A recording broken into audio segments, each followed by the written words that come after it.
Good morning, good afternoon, good evening, Exeter, West Greenwich. This is Night Vision TV. Welcome.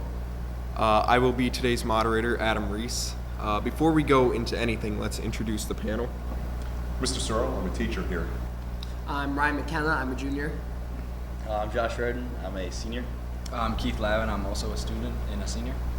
All right, guys, so today's topic of interest is internet addiction. So, Keith, we'll start off with you.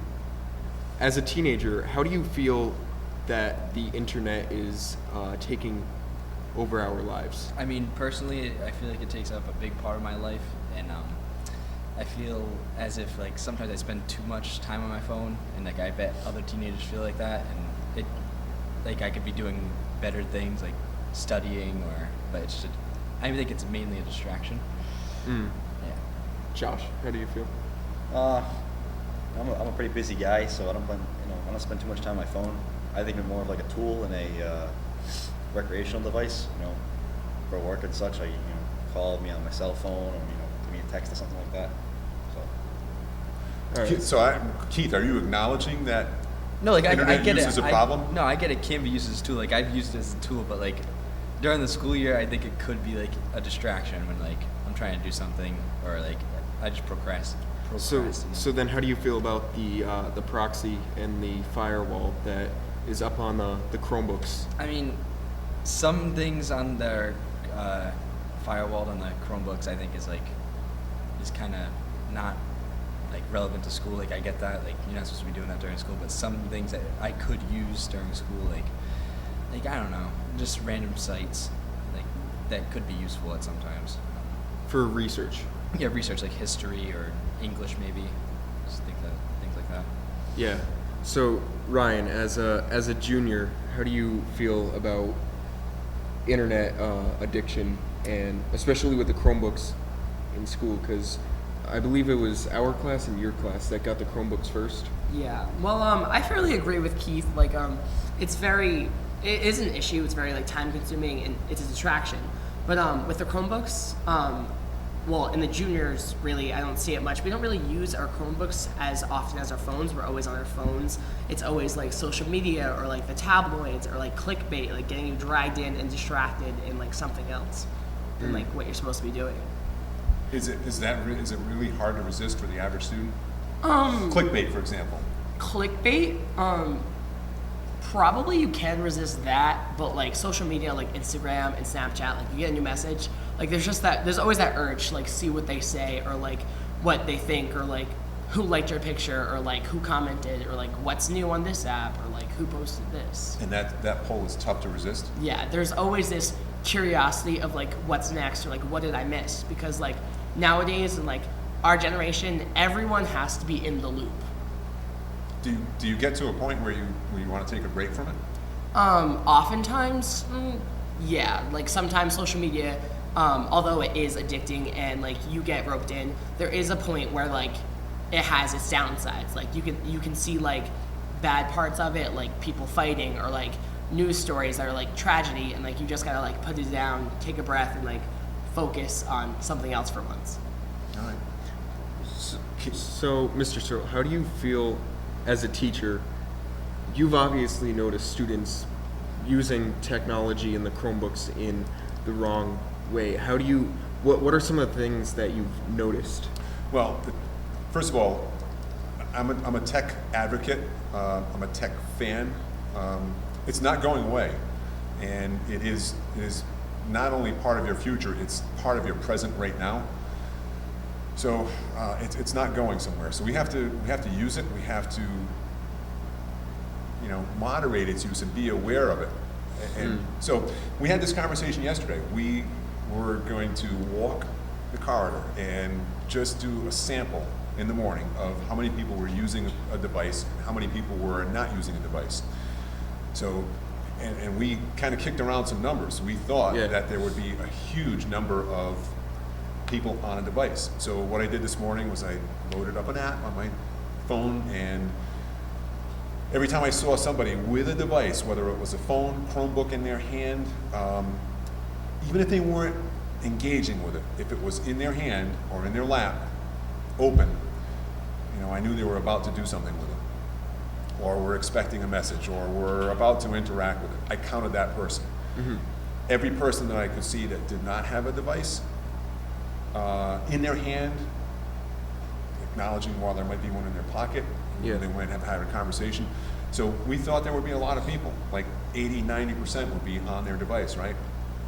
So this morning I walked the upstairs corridor and the downstairs corridor, and it wasn't, it's tough. A lot of people when it's congested, but the numbers were surprising. It's almost 2 to 1 were not on a device, like 140 people not on a device, and about 70 on a device or engaging with a device. It's kind of the opposite of what we thought. Yeah, so the results are obviously staggering. To just imagine how many people are on their phones constantly, or Chromebooks. Keith, we'll go back to you. So, how do you feel about seeing people walking around with their phones in their hands, or Chromebooks walking? Like, I see some people walking down the hallway with Chromebooks in their hands, watching videos. So, how do you feel about that? I mean, I don't think it's good because I think every person should have like a social life, like, and not be attached to their phone or like attached to a computer all the time. I think they should be like walking with friends or talking to someone or maybe like interacting with another person, or just anything instead of doing that. And also like just walking around with the computer, like you could just easily like bump into someone or just, I don't know. And I'm guilty of it myself. I mean, Mr. Searle counted me too for on the phone this morning. There's Adam. Yeah. +1. Josh, would you say that you use your phone or your Chromebook often, or you may be addicted to it? I would not say I'm addicted to mine. I can put it down, walk away, and be okay with it. You know, I think while it is a good, tool for school and for other things, I also think it also, it helps or doesn't help with social interactions. If kids are attached to their phones all day, how are they going to know how to talk to somebody? Like, I think that's a valid point that should be, at least thought of, experimented with. Yeah, I couldn't agree more. We will take a short break right here, and after this commercial break, we will see you again.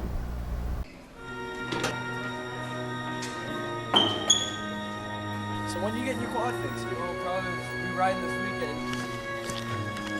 Or riding soon. Dude, that's massive. Dude, crap, man. I gotta go to my car. All right, I'll catch you later. All right, see you. When two worlds collide, it's not always a good thing. Texting while driving. It really can't wait. Welcome back, Exeter West Greenwich. This is Night Vision TV. So we're in a pretty good discussion here about internet addiction. So we just left off with Josh, and he said that he doesn't use his phone that much. He's not addicted to it. He knows when to put it down. Correct? Yeah, I would say so. All right. Do you ever feel that there are moments that you may be a bit too attached to it, or do you know anyone that can't put their phone down? Oh yeah, you see them all the time. They're walking across the crosswalk or whatever. You see them playing on their phone, and you're thinking, God, how could they do that? Yeah. There's a time and a place for everything. What was happening when we were setting up for the shoot? Yeah, there were plenty of people. There were some distractions, some technology-related distractions. I mean, I have my phone out right now. I mean, Well, you're using it to get feedback from the director. yeah, so it can be used as a tool, like for what I'm using right now. But, I mean, everyone has games on their phones, I'd say, especially teenagers. Ryan, do you have any games on your phone? Actually, I'm the opposite. I don't have any games on my phone. It's all social media. I stand corrected then. I have, just all social media. Like I said earlier, there's that need to be that need to be like connected to the outside world, even though you're like already in the outside world. There's always that need to like know what's going on.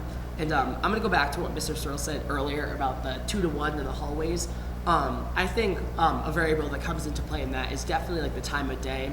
Like we wake up, we check our phones, we go to school, we're very like tired still, so we're kind of like zombies basically. Yeah. But I feel like as the day goes on, like if you did that, like again, like at lunchtime, you're walking to lunch, way more people would have it out. Like it would be so many. A colleague suggested to me after hearing the results, she said, you need to check during passing time. And she said, I'll bet the numbers will be significantly different. Yeah, the numbers So would be. I will. Yeah, the numbers would be way higher passing time because there's those classes that we can't check our phones in because we get in trouble. So there's that even more like impulse to check it the second we get out the door, the second we step into the hallway, the second like we're free from like that like getting in trouble for checking. So how much texting, snapping, tweeting goes on in a class, in a typical class, any class? If you walked into any class, that's unrelated to the lesson, the project at hand. Aside from the classes where you set your phone aside in like a box or like the cell phone prison, there's always a fairly significant amount of kids who have it like in the corner of their desk, not using it yet, are the ones who like slouch and hide it under the desk. Like, you know they're texting, but like the teacher just doesn't want to acknowledge it because like they just want to teach their lesson. There's always like the handful. Like I'm guilty of it sometimes too. Like I was on my phone when we were setting up. I do feel that the school does a good job about, during class time at least, having people not go on their phones as much or their Chromebooks with the firewall. And even at home, the proxy that we have, the iBoss proxy, which I kind of want to go into that for lean into that. So, Josh, I see you laughing. So how do you feel about the? I'm not a fan of the firewall or the proxy personally. Like, for instance, last night I went home and I was trying to do some senior project work. I'm restoring a car, so I was looking at car websites. And as soon as I turned the thing on, when connecting my Wi-Fi, I could go on like Aspen, and that was about it. Other than that, I was blocked out of everything. So for me, I've always had negative experiences with the proxy. I don't know. Like when you're in school, there's not really a whole lot of things you can do that would get you in trouble, which it makes sense because the proxy's there. But when you're at home, it's like your time, so you do whatever you want. True. I don't know. I mean, there are some irresponsible people that go on to unsafe websites at home, and it can do damage to the Chromebooks because of different Trojans and viruses and malware that occurs. So I feel like that's why the proxy occurs. Yeah, no, I feel like it should be there, but in my personal experience, it's always been negative. It's always kind of held me back. So, Mr. Searle, as a technology guru, advocate, why do you feel the proxy, the iBoss proxy at home is important for the Chromebooks? I think it's less important for the Chromebooks. I think it's beneficial for parents who are probably freaking out about this device that has now been not gifted but presented to their child or children. Some parents don't get it. Some parents don't understand how the device is being used and would be incapable or unwilling to monitor what their kids are doing. So there's that perspective. I think parents are really concerned about, is my child really doing homework, or are they somewhere else that's totally unrelated? There are sleep issues involved with it, where people are staying awake and losing sleep because of the technology, and not just the Chromebook, phone or other device, mobile device. Yeah. So I don't think it's necessarily for the protection of the book, but for the protection of the user, the family unit. Keith, I have, what's that? I'd like to add to that. Oh, all right. So, you're saying that the parents are concerned about what the kids are looking at on their Chromebooks, but 90% of kids have a smartphone. Yes. This can do pretty much everything the computer can do. Well, the other issue with that would be liability and culpability, and I think the district is not interested in being liable for you being somewhere where you shouldn't be. I have an add on that. I remember when I was younger, I was like 14 now, but my parents would put on parent restrictions on this, so like I could only go on it for like maybe like 2 hours or something. It was something like with games, or it was weird. Like I could text and call, but that was the only thing I could do. Okay, so they had time Yeah, restrictions. like time restrictions almost. Yeah. Yeah, it would power off. So you have that off now. Oh yeah, and it was How's that working out for you? No, now it's perfect. But like when I was younger, I used to get like mad because like I used to be like playing a game or something, and like, but I saw the benefit of it. Like as I got older, like they wanted me to like go outside and play or do something else. So. Ryan, we'll go back to you. Do you feel that, as in leisure terms, at home when you're on your Chromebook, do you use your Chromebook more for school? Like before we had the proxy set on the Chromebooks, did you use your Chromebook more for researching at home, or did you? Because I know you did say you don't really play that many games on your phone, but did you use your Chromebook at all for any like leisure time or? Not really. That's what I use my phone for. Like, when I have my Chromebook. I've always been fine with like the firewall. Like, I always just like do my research and like go on like Google Classroom or like Gmail and like school stuff. Like, that's basically what I use my Chromebook for. Like, my phone is for like my socializing, like Instagram, Twitter, all social media stuff like that. Yeah. And if you remember, at one point YouTube was blocked when they first placed the proxy, and the IT department did a pretty good job at clearing that up, because YouTube can be a useful tool, but people often use it the wrong way in the classroom to watch Minecraft videos or something. So Yeah, it's the internet's second biggest search engine. Yeah. For looking up and discovering information. But yeah, how many Minecraft videos are streaming? How many music videos are streaming? You know, that's bandwidth. That's use that might be questionable. As a student, I like to listen to music in class, and it helps me stay focused, especially if I'm doing something on Photoshop or video editing or something. I like to listen to some music, and I feel like it's kind of a pain when I can't go onto Spotify or SoundCloud or something like that, or Pandora, because of the firewall. So I believe that music, there's nothing wrong with music. Oh, and it can certainly unlock creative potential and enhance that creative potential. Absolutely. It's absolutely useful. Keith, I always see you with earbuds in. Oh yeah. In coding, I always used to do that. But yeah, I see the benefit of music and that kind of stuff. Like, or sometimes like on YouTube, you won't be able to see certain videos or anything like that because it's explicit.